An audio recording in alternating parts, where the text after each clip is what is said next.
one of my best reading months in a long time.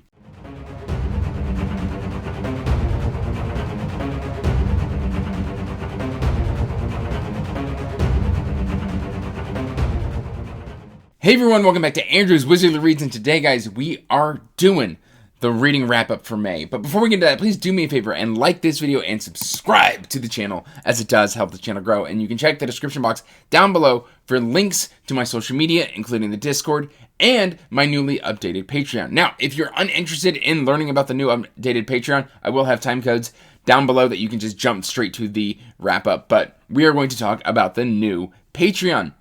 And essentially, what happened is when I set up my Patreon, I kind of modeled it on other channels and what other channels were doing with their Patreon, and I didn't tailor it to my strengths. So now I'm kind of revamping it a little bit and making it a little bit more me. And so basically, the first tier, the Wizard Apprentice, stays mostly the same. You still get access to the Discord channel. I am including a 20% off my PANGO books. That's more of a private sale situation where you would have to reach out to me and we would do a private sale. I would remove from PANGO if you saw a listing there. PANGO doesn't have that feature built in, so if you know a platform that lets me do that, feel free to let me know. Then the Wizard Adept didn't used to have access to the weekly reading wrap-up. This is the next tier up. They now have access to that, as well as I've updated it from patrons get to pick one book for my TBR month to 2 books. And that starts at the Wizard Adept tier, which is $3 a month. Then we move on to the Wizard Journeyman. And this one is going to be very interesting because I'm introducing a take over my TBR. And essentially once a year, I will do a drawing where a patron from the Wizard Journeyman and up can get to essentially, for that month, they choose my TBR from the books that I already have. But basically, I just recently went and compiled on Goodreads a whole shelf that I'm going to be using for reading my TBR, and I'm going to be adding in digital books to that as well. And basically, that patron can select 10 to 12 books, and if I DNF, they get another entry in, and 10 to 12 books, or until the month is over, they control my entire TBR. So that is something that is going to be incredibly interesting. I'm still doing bi-monthly book giveaways. I haven't done one in a couple months, so I am due. Might do one in June for a patron book giveaway. So that's kind of fun. And then I'm introducing a quarterly. So once a quarter, I will also spin the wheel, and a patron can submit a book into my TBR, and that will be read as well, and that starts here at this level. And then for the Wizard Master tier, this one still comes with additional entries into all of those drawings, as well as shoutouts in the monthly wrap-up video. And this one I'm introducing if they choose, I will once or twice a year, spin another wheel. And if they win, they can come on a live stream with me for Wizardly Rambling. And basically, we'll just sit there and chat on the channel for an hour and a half while we talk to you, the audience. And then there is a new addition. I am introducing a top tier that gets one additional perk. And I don't expect a lot of people to sign up for it because it is expensive, but that's because I value my suffering. This is called the DNF Archwizard. And this comes with one perk that none of the other tiers have. And basically, I haven't decided yet, depends on how many people sign up for this. I will introduce 1 or 2 tokens a year to this tier per patron. And they get a veto on my DNFs. Now, I am known for DNFing. I DNF a lot of books. And so essentially what's going to happen is I can go, hey, I DNF. And they go, no. And then I not only have to finish the book, I have to do a video review of it. So that's what the DNF Archwizard gets, and that's $15 a month. Like I said, I know it's expensive. I value my suffering. But that is the Patreon stuff out of the way. Link in the description box down below. All of these are live now. On to the reading. Now, this is the reading section, of course, and it's been a very, very productive month. We'll start out with... what do I want to start out with? Let's start out with my one DNF. My one DNF is Black Powder War, Temeraire number 3 by Naomi Novik. I would hold it up, but I don't own these books anymore. I really enjoyed the first book of this series. The second book was just kind of middling. And then I was buddy reading this with Nico Well, I was supposed to buddy read it with Nico and Murphy, and then I didn't, and then I came back to try and catch up on that buddy read, and I got 35% into this, and I just wasn't drawn in. And so this has gone on the DNF pile. I don't own these books anymore.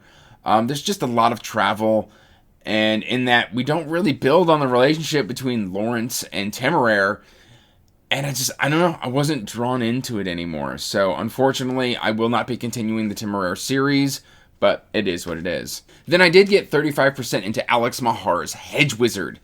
And I was doing this one on audio as well as another one on audio, both narrated by Tim Gerald Reynolds. And so this one kind of got put to the side at 35% to focus on just one book narrated by a single person. And then I just didn't end up coming back to it. But I will be coming back to it. This isn't necessarily an NFN, it's just it kind of got lost in the mix.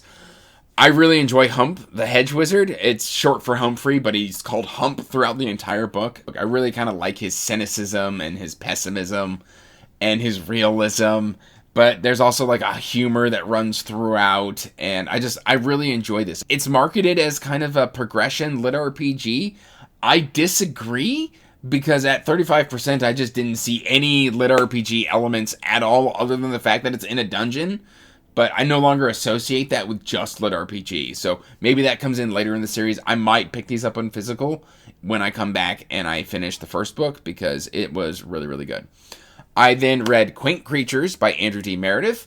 I do have a written review for this on Goodreads, which I'll link in the description box down below. Short and sweet. I loved this one. It's basically about a giant and his elf wife running a veterinary clinic and trying to solve some mysteries and stuff like that in the background. And it's really good. It was a lot of fun. It was on the cozier side. It was just quaint. I really like this story because the giant used to be like a dungeon inspector. So it's got those lit RPG elements. And I don't know, it's got liches, it's got goblins, it's got kobolds, it's got undead. It's got all of it. Like, I really, really, really enjoyed this story. So I think Andrew D. Meredith has another banger on his hands. And then we get to move on to the physical books. And this month I read a lot. And I mean a lot of Andrew Rowe. This is 5 books by Andrew Rowe. I read this whole trilogy. I just posted a Why You Should Read of Andrew Rowe. Please check that one out. It was a lot of fun to make, and I don't know if I make a whole lot of sense, but I was just so giddy and so happy that I think people should be reading this series. I read all of these. 6 Sacred Swords.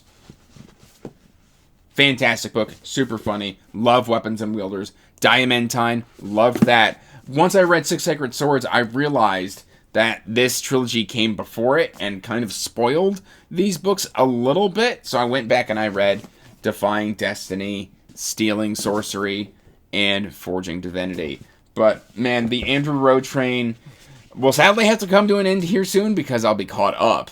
But I'm planning on reading more of these next month and probably just getting caught up on the series. I think I'm trying to knock out Andrew Rowe just so I can come back to The Wandering Inn, because it's one of those series that, like, I looked at and I was like, oh man, I've got like 8 books to catch up on that series, and I've been juggling the 2 of them, and I think I just want to juggle 1. So I'm going to kind of finish out Arcane Ascension probably in the next couple months, and then I can just dive head first back into The Wandering Inn. I'm very excited for that. Speaking of, I did NFN GGK, and not because of any reason. It just kind of got forced to the side a little bit. A Song for a Bone. I read the prologue. I loved the prologue. It's this kind of poetic, sweeping, classical style of fantasy, and it's got these great characters, great prose, great writing, great flow story. And then, like, I got caught up on Andrew Rowe, and I got caught up in all of this mood reading, and I just never made it back to Song for Our Bone. So I am going to read Song for Our Bone. This is not a DNF. It's not even really an NFN. It didn't really have a chance to catch my attention just because I was chasing the dopamine so much this month. But yeah, I did not get to A Song for Our Bone. That makes me sad. I was supposed to buddy read this with Nico, and I left him high and dry. So Nico, I publicly apologize to you, but I do know that you did enjoy this one, and yeah, I will be reading it, because I did end up buying, just based off the prologue, I bought another 2 GGK books. So, yes. I then sampled, I'm giving you all of the goodies. I then sampled Empire for the Vampire. I read about the prologue. Well, I don't know if it technically counts as a prologue. It's like one page where it's just talking about what happened. And then I read the first half chapter of Empire the Vampire, just to see if I was going to like it, because some people told me that I would vehemently dislike Empire the Vampire. And so far, I'm digging it. And so it wasn't read in order to get me to, like, read it this month, but, like, I wanted to taste test it. And it's staying on my TBR because I think I'm down to clown with that one. It's smelling what I'm stepping in, so I don't know what I'm saying. Ignore me. And then I read Pursuit of Shadows and Siege of Shadows by J.A. Andrews. This is the Keeper Chronicles, and I have completed this trilogy. And let me tell you what, like, I'm going to be doing a video on why you should read this series because it is so wonderful. Each book is its own little standalone. It's fantastic. Honestly, if I hadn't read another book, these would have probably ended up as my book of the month. But they fall just shy of my book of the month. But, I mean, book 2, 4.5. And I'm still deciding on my rating for the third book because I just recently finished it. But, I mean, I wasn't disappointed. And it's just so incredibly good. I love this. It's kind of like a 90s style classical fantasy executed so incredibly well. Please do yourself a favor. Check out J.A. Andrews' The Keeper Chronicles because they are really good. And it's frankly like wizard librarians. What more do you want? Wizard librarians with a very easy to understand magic system. Then I did finish Darktown by Palmer Pickering. I do have a video review for this. You can check that out. I believe I should be pointing up right here, but I am pointing up right there. I don't know. Check it out somewhere up top. It will be in the cards. I really enjoyed this gamelit book. It's illustrated to high heaven. I mean, I just love how this is illustrated. There's like, I think 15 illustrations throughout this book. And it's just so good. Temerity and Half Pint. I love their relationship. I love the idea of a built-in game world within the story. I gave this one about a 4 to a 4.5 star. If you want deeper thoughts, please go watch that review. And then I came back to 1,000 Li and read book number 8, The Third Realm. And this leaves me with about, I think, only 2 or 3,000 Li before I'm fully caught up. And then 4 before the end of the series. And I own books 9 and 10 on my shelf already. But this is more of a kind of short story collection that follows multiple years of Wu Ying's cultivation journey, where we just kind of see him go from adventure to adventure to adventure. Some worked better than others, but man, when they do work, they are amazing. We get to see him kind of step into a mentor role. We get to see him just, I don't know, kind of come into his own and make his decisions. Great combat. There's some underwater stuff here. Underwater stuff here. That was just really well done. I really, really enjoyed this book. So I'm sad to see the story kind of coming to an end. I feel like I'm entering into the final arc of the story. But man, it was good.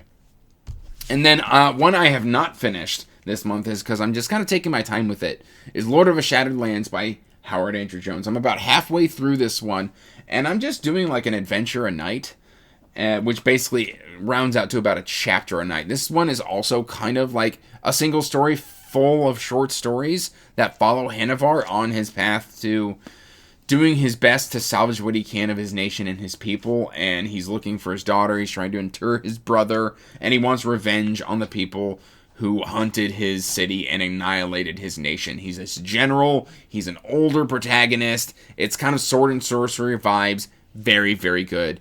I am probably going to be doing a dedicated book review for this once I am done with it. Nico has been on me to finish this for a long time, and it's time. So I'm very, very happy, very pleased with Lord of Shattered Land. And another one that I'm not quite done with, but I should be here soon, is Children of Dune. This is the end of the original trilogy, and I don't know how I feel about this one yet. I need to sit with my thoughts. We are contemplating on bringing back the series where I believe it was Joanna, Pete, Evie, and I talk about Dune. Some people might have to do a Dune reread, but we shall see. I find this one very interesting because it doesn't quite use the third-person omniscient POV, which I kind of liked and found unique about Dune, and it leans more into some classic fantasy stuff that I didn't quite like laser tigers. I wasn't a fan of laser tigers. That is something of classic sci-fi that I always kind of found kind of clunky and weird. It's like, what happens if we stick lasers on tigers and now it's sci-fi? Or it reminds me kind of Austin Powers with laser sharks. I don't know. It's not something that works for me. But I did like Leto, his sister, and I did like exploring those and just kind of coming to the end of the trilogy. More of my thoughts when I'm finally done with it and I've had time to sit and percolate with it. But you're probably here wondering what's my book of the month, because I mentioned that The Keeper Chronicles could have been my book of the month. Well, we've got Going Postal by Terry Pratchett. I thought I was done with Terry Pratchett. I thought I was going to move on from Discworld. The Witches, I ended up DNFing that sub-series about halfway through. I didn't really love Death, but I read all the Death. I really enjoyed the City Watch collection. It had a couple duds in there, but man, Going Postal just works. The humor, Moist von Lipwig, just everybody in here. Stanley, Grote. I just really, really enjoyed this. Pump 19, Vetinari. Everything about this one was a banger. I could almost say you could start your Discworld journey here, even though this is basically the end of the series. There is a trilogy of Moist von Lipwig books, so I'm probably going to stick to that trilogy for now. Finish out that trilogy, and that should include Raising Steam and Making Money. But it is good to finally have a Discworld book that I am giving 5 stars to. Book of the month, and I am officially back to reading Discworld, at least for a little bit. But that's all I've really got for you today, guys. So let me know what your favorite read of the month was. How did your reading month go in the comment section down below? I look forward to chatting with you there. All I really got for you. Till next time, peace out. Stay magical. Bye. And I want to give a special shout out to my top tier Wizard Master patrons. Thank you, Nico, Aaron, Scott, Mike, Chris, Leslie, Doug, Wystitch, Twaney, Spyro, Chris the Bookaholic, and Patrick. Thank you so much for your support. It means the world to me. And as always, I want to give a huge thank you to my patrons. Thank you for supporting my passion and my hobby.